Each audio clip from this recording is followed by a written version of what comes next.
So sometimes people don't fit into any of these categories. I don't know any categories to make for them, but let's just get some general tips in as well. This should be in every relation you're currently in. Keyword being should. When you feel that someone doesn't understand you, then before passing judgment, just think of their circumstances as well. And I mean really think about it. Put yourself in their shoes. They might be having their own relation issues, mental health issues, medical issues, or issues you could hardly ever imagine. Basically, to know someone 100%, you need to essentially live their life and know how they have lived up until now. Small things like talking, as I always say to, is very hard for a lot of people. That's one of the reasons texting is so popular and calling seems old fashioned. But knowing the limitations of text and how it creates kind of a virtual wall, it's not very intimate, due to which it's very hard to know what one is feeling with just the text they wrote. I too have a friend who has a lot of difficulty sharing personal stuff. And though me and my other friends try to create a space for them where they feel welcomed and cared for, I haven't lived the life they are living for the past 20 years. So for me to just casually judge them without knowing the traumas they might have been through is a bit selfish. Though frankly speaking, talking is the only way out of this hellish loop. Which is why I am personally a huge advocate of talking, because that's the best way to know someone, other than identity theft, of course. Sometimes, and it's very rare, but just by talking, you can know someone better than they themselves can. So do make sure to listen to everyone and actually get to know the problems they are facing. Because not everyone just wants to be bad or angry for the sake of being bad or angry. This is something my mother and I seriously need to work on.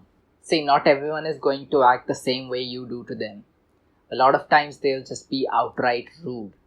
But clinging on to that hatred can be very, very injurious to your mental health.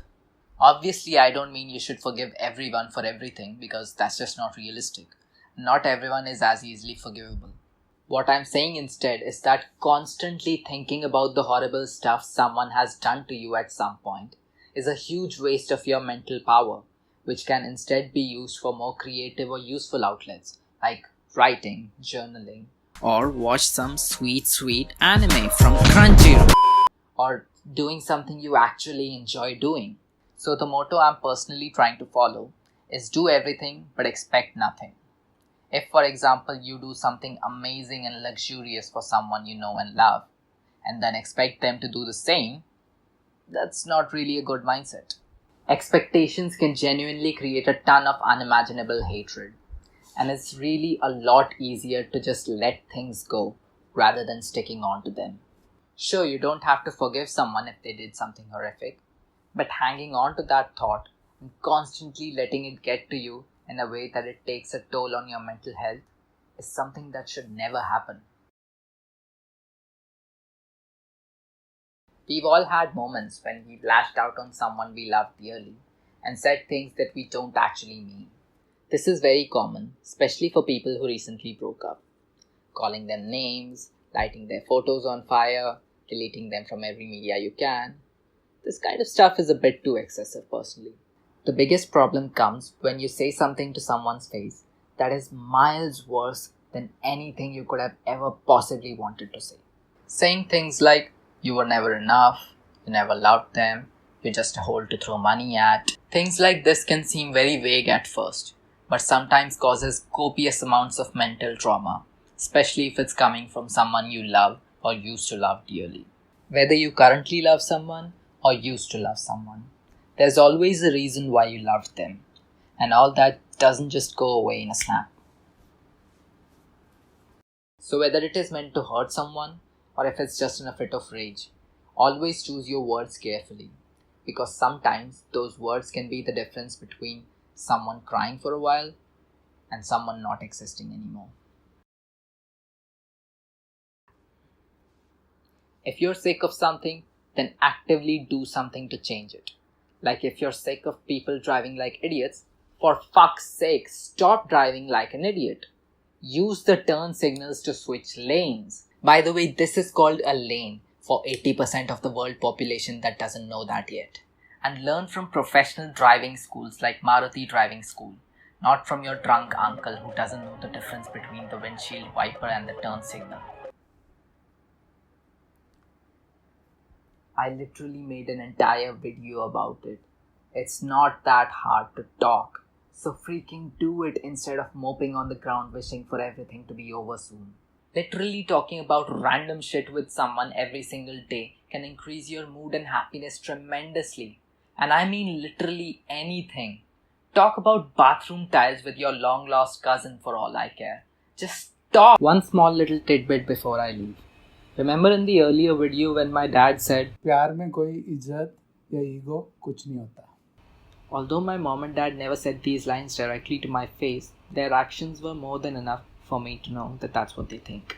I had an incident once when I was like 8 to 9 years old, where I got very angry with my mom and dad for something that got a bit too out of hand. I don't really remember what it was, but anyways. So I basically said some really mean things to my mom and dad. And by the way, this is a really big one, I literally picked up wine from the wine cabinet in front of my entire family. Now, if any 8 to 9-year-old does something like this, the gut reaction of 99% of the parents, including some I personally know of, would be to firstly snatch the bottle away from their hands, then give them a tight slap, and in some cases maybe even beat them with a shoe or something. My parents, though, they are not really normal, to say the least.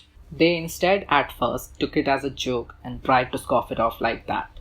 But then when I got really heated, they simply sat me down, told me why alcohol is so bad and why nobody should drink it, and that they are sorry for whatever happened, and requested me to sweep this matter under the rug. Now, psychologically speaking, from what I currently understand about the human mind, I genuinely have no idea if what my parents did was a good move, according to mental science. But what I do know is that no matter how many fights I have with my family, never once have I ever had the thought that my friends are great and my family is the worst. Not for longer than 2 hours at least. Obviously, when we're angry, we say and think things that we don't actually mean. But the point is that these thoughts are temporary in a good relationship. Sure, I might have felt really bad about the people in my family at some point, but that thought stayed in my mind for like a day or 2 days at max. Now I know that most families can't be this easy on their kids, but please, both the children as well as the parents, please understand the other side and where they're coming from, and please give your 200%, because that's what you're supposed to do to the people you love. Thank you for coming to my TED Talk. This video was a joint effort made with the people I know and love. So thank you so much for everyone for the support. As usual, you can stalk me everywhere online by the name Basil and Bunny. And yes, I swear I'll get the animation out someday. And due to my friend bickering to me about it for the 1000th time, I now have an Instagram. Yay! Not that anyone cares. So check out everything. Until the next time, bye bye and sayonara.